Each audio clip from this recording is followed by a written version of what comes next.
What's up, everybody? We did it. 35 episodes.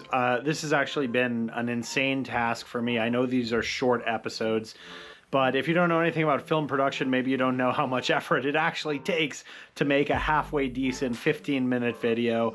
And it's been a lot of work this month, so thank you so much for the people that have been viewing each episode, supporting the channel, and supporting me.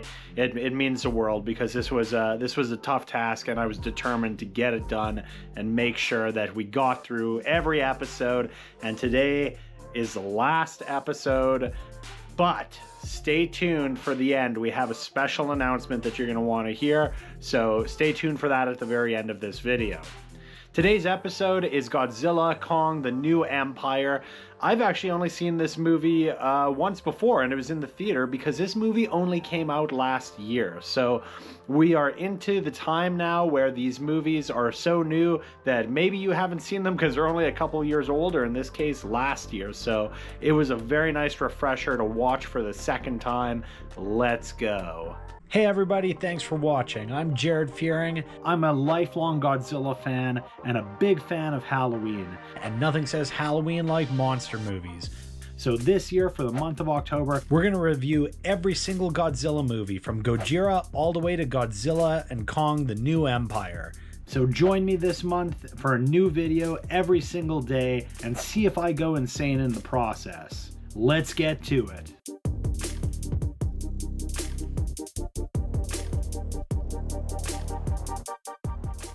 Godzilla Kong the New Empire starts basically immediately after Godzilla vs. Kong. We see King Kong living in the Hollow Earth, and it opens with him being chased by a pack of like Hollow Earth wolves, and he's trapping them. He's using traps in order to draw them into a narrow canyon and then crush them with boulders and spike pits. It just continues to show that Kong is like a very smart titan, as if we didn't know that already, because he's literally talking to people with sign language, which is not that far-fetched because that is something that happens with actual gorillas. After killing a bunch of these mutant wolves, he takes a bunch back to his lair to eat, and one of them gets snatched by lovable fan favorite Titan Doug, who's just a fat little lizard. I love that they included that cameo. It's so fun. The first 5 minutes of this movie is literally just an extended sequence with Kong fighting other creatures in Hollow Earth, and it's beautifully rendered. The CGI in this movie is incredible. It's the best on the market. It looks so good, and this is where we're really starting to see kind of what I mentioned in our last video, Adam Wingard talking about people want to see stories about the monsters. They're less concerned with the human story, and this is the first movie that kind of like really takes that to heart, and there's multiple extended sequences that are just Kong or just Godzilla or Suko or Scar King or whatever. There's lots of just monster action in this. And of course there are humans, but the human story is greatly reduced, and I love that about this movie. Now, Kong is pretty messed up. He's got a really infected tooth, and he has no choice but to go to the surface for help. He's kind of getting sick from it, and so he crawls back to the surface, which of course sets everyone off on alert because they think Godzilla's going to take note and come to throw hands like he does. Meanwhile, Godzilla is sleeping in the Colosseum, which is awesome. I really like that. And it was this movie where they talked about Godzilla having some cat-like tendencies and it being inspired by the director's cat. And I mentioned in a previous video that I couldn't remember where I heard that. It was about this one. On the human side of things, they're picking up a distress call that they don't know what it is. It's just a pulse that kind of keeps going off. And probably the most interesting human character in the franchise, not including -1, because everyone in -1 is better written than everyone else. But -1 aside, the most interesting character is the little deaf mute girl, Gia. And she's also experiencing these kinds of, the distress call is appearing to her like a vision. And so the human team, they fix up Kong and his decaying tooth, and then they're back to Hollow Earth. Joining the team this time is Dan Stevens, who's one of my favorite current actors, and he basically gets to play like a human embodiment of a G.I. Joe in this movie. His character is ridiculous, but he plays it with like such charm and enthusiasm that it's a lot of fun. I really like it. I actually really like the entire cast here. Like the other MonsterVerse movies, I think the casts have all been good. It's just that, you know, it's kind of the usual, people are getting sick of the human stories, but I think here they do the right amount. It's a reduced human story. It's definitely a lot more in the vein of Godzilla, and everyone has fun with their characters. I think the humans do a great job in this, honestly. That's a weird sentence to say out loud.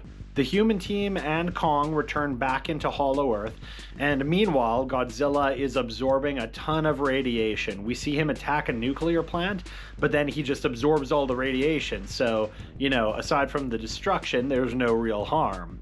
Later, Godzilla invades another Titan's lair, Tiamat, which is basically like an eel mixed with like a Chinese dragon, and Tiamat is pink and has this kind of like pink energy.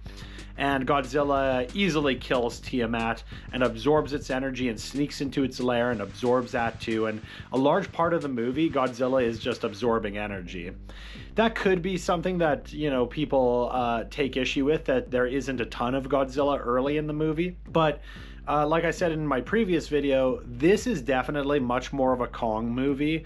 But I like it. I really, really like everything they do with Kong. So even though Godzilla is almost like secondary in this one, he's still prominent in the finale, and the things they do with him are really cool. But the story is very much a Kong story. Anyways, in our previous episode, I mentioned that the modern MonsterVerse ones have a lot of influence from Dragon Ball Z, the famous anime and manga and, you know, worldwide phenomenon.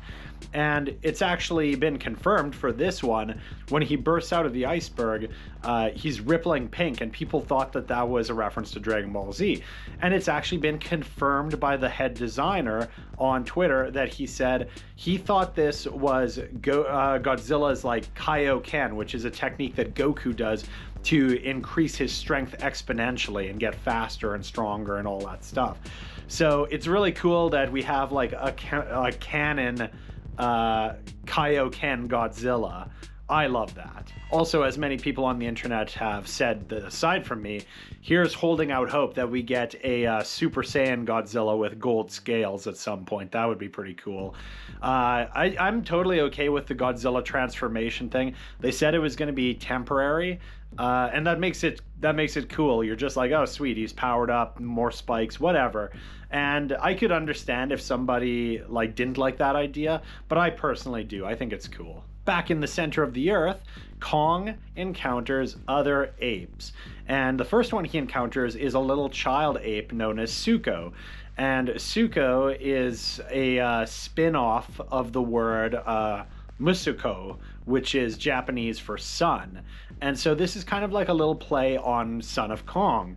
And if you didn't know, I mentioned in one of the much earlier episodes that the Son of franchise trope was very common back in the day, with like Son of Kong, Son of Dracula, etc., etc. Suko is originally hostile towards Kong and bites his hand, and there's a great little fight scene where Kong beats up some other kind of like withered evil apes, but it has one of the best moments in modern cinema where Kong beats up these poor apes with Suko and throws him at one of the apes and takes him down. It's really funny, and it's super sweet. I love that. Kong has Suko take him through Hollow Earth and lead him to the Scar King. Scar King is, it appears that he's kind of like an orangutan type primate. He's a lot more agile and smaller than Kong, and he's red also. So whatever he is, he's not a typical gorilla like you see. There's a bunch of other gorillas that are working under Scar King, and they look a lot more like Kong. For having another primate type villain like Kong, I really like the design of Scar King. The red and white really pop, and he's got a whip that appears to be like a spinal column, and right at the end of it is a shining crystal dagger. Now, they never really get to the bottom of what that dagger is or why it has so much power. Maybe it's fleshed out more in the comics or something like that, but that dagger is really important. Kong and Scar King fight, and Scar King is a lot more agile. Like I said, he's able to flip around, and he tries to strangle Kong and stuff like that. But Kong is just too good of a fighter and too physically strong and is able to fight him off. That's when Scar King unleashes Shimo, Shimo is basically a big white, like kind of like a dragon mixed with a dog. And she's got crystals growing out of her, and she has an atomic breath like Godzilla, except it freezes things. I really like all of that. The design of Shimo is super sweet. The CGI is really good, and I think the idea of like a Titan holding another Titan hostage is pretty cool, especially given that they're trying to say that like Scar King and the other Kongs, they have like a good intelligence and they have a bit of a society. Shimo freezes Kong's hand really bad, and it's left all frostbitten and gnarly, and Kong barely escapes with his life. And at which point he's almost run down by other Kongs that are sent after him. But there's a trap that he's set that is triggered by Suko that crushes the other bad Kongs, except for one, and the one surviving bad Kong follows him back to civilization, the humans that are living in Hollow Earth. And that's where Scar King and Shimo and the other bad apes, they're gonna hunt them down there. They're gonna follow Kong and get these people and get Kong and try to get through one of the portals that will take them back to the surface world. These portals are kind of all over the roof in this area. The humans realize that Gia is actually someone from a prophecy, and she's the one from Skull Island who can reawaken Mothra. I haven't seen anyone complain about this, and that makes me really happy that I've not seen anyone complain about it. But Gia basically like using her energy or whatever to revive Mothra, and Mothra just materializes. That's such a Godzilla thing from like the Showa era that I really like that, but also I could see like a lot of people being like, oh, what the hell's going on? But I think that's so in vain with the Showa era of Godzilla. I really like it, and when it comes back, Mothra reforms. She's already in her butterfly mode, and it just keeps going with the theme of like rebirth of Mothra. Mothra is a character that dies over and over again in the movies and always comes back. So when I went to see this at the theater, I didn't actually know Mothra was in it. So that was a really cool surprise for me that she shows up.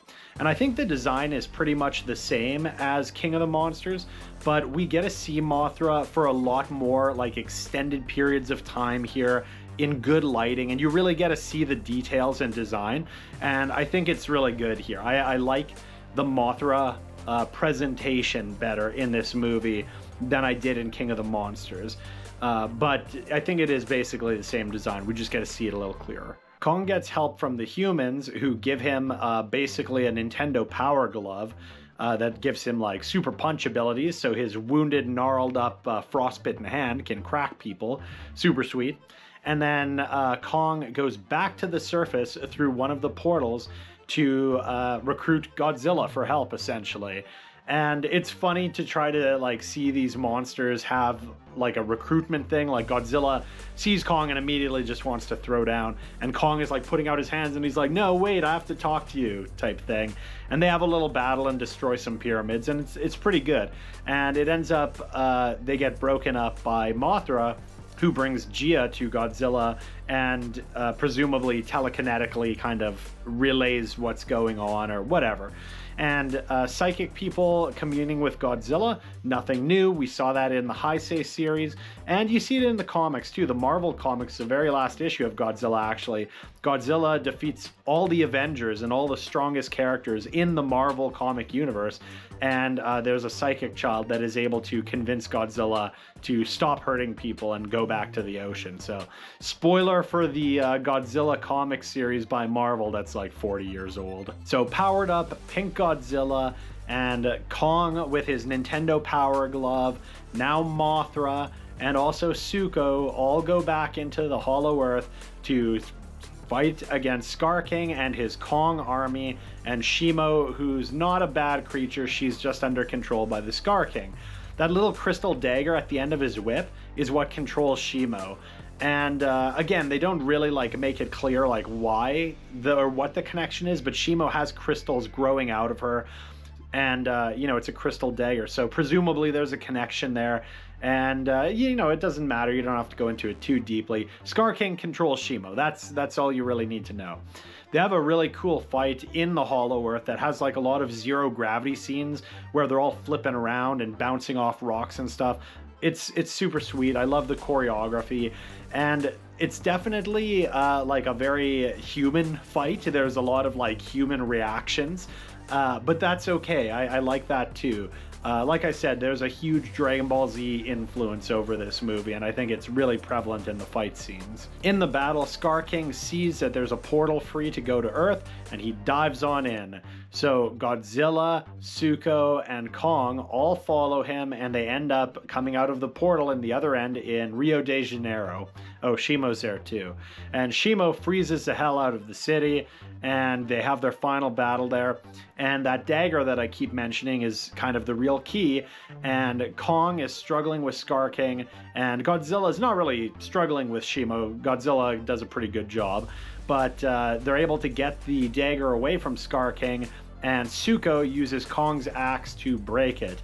After he breaks the crystal dagger, Shimo's completely free of control, and all of them team up and freeze Scar King solid with Shimo's ice breath, and then Kong smashes him to pieces. Godzilla goes back to sleep in the Colosseum, which is adorable, everyone loved it, and Kong returns to Hollow Earth.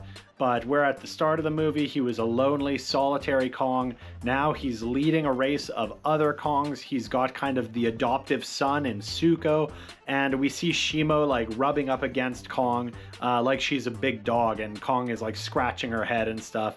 And so Kong's got his axe, he's got his power glove, he's got Shimo, who he rides around like a horse, but she acts like a dog. I guess horses nuzzle too, but whatever, that's not important. And yeah, it's a very happy ending for Kong, and the last scene in this movie is Kong with his kind of new adoptive family, and then it goes to credits. And the thing I like about that is it just really highlights that this is a story about Kong and Godzilla and Hollow Earth, and the humans really are secondary here. They really took the time to have a well-crafted Kong story. The movie has a great score, and I could be wrong about this one, Godzilla 98 aside, but I think this is the only Godzilla movie that has like licensed songs that like prominently appear in it. There's a few sequences to Twilight Zone by Golden Earring and Turn Me Loose by Loverboy. And I don't, I'm not driving for more licensed music to appear and stuff, but because of the tone of this movie, I think those sequences work really well. I think it's like an exciting change in pace where we're so used to like a booming, heavy orchestra score, and I like that too. Nothing wrong with that at all, but it's a nice change up in tone for this movie that even though there's, some seriousness, this movie has a pretty light tone overall. It's just like, it's a lot of fun. So Godzilla, Kong, the New Empire, I highly recommend it. I think it's awesome. I really love this movie. The entire MonsterVerse saga, with 2014 aside, I feel have been like home runs. I've really enjoyed them all, and I would be really interested to hear like why people don't resonate with them or something like that, because I think there's been a lot of care put into them, and they're being made now by people who grew up with Godzilla, and they actually are legitimate fans working on these movies, and I think that makes a big difference. I love the MonsterVerse. Even Monarch, the show, which is not amazing, still has its moments. So for the very last time, I highly recommend this movie. 35 Godzilla reviews down. Wow. What a ride it's been, guys. This has been a lot of work for me. I'm proud to have stuck it out, and I'm proud to have brought you these videos. I really hope you enjoyed them. We're not quite done yet. There is one more episode. Be sure to check it out. What is it? Well, there's a Godzilla movie that almost got made, but didn't. Maybe you know about it, maybe you've never heard about it. So come back next time for the actual very last episode of Godzillatober, which will be available shortly after this one, so be able to check it out right away. Godzilla versus the Wolfman. I'll see you next time, and the last time for Godzillatober.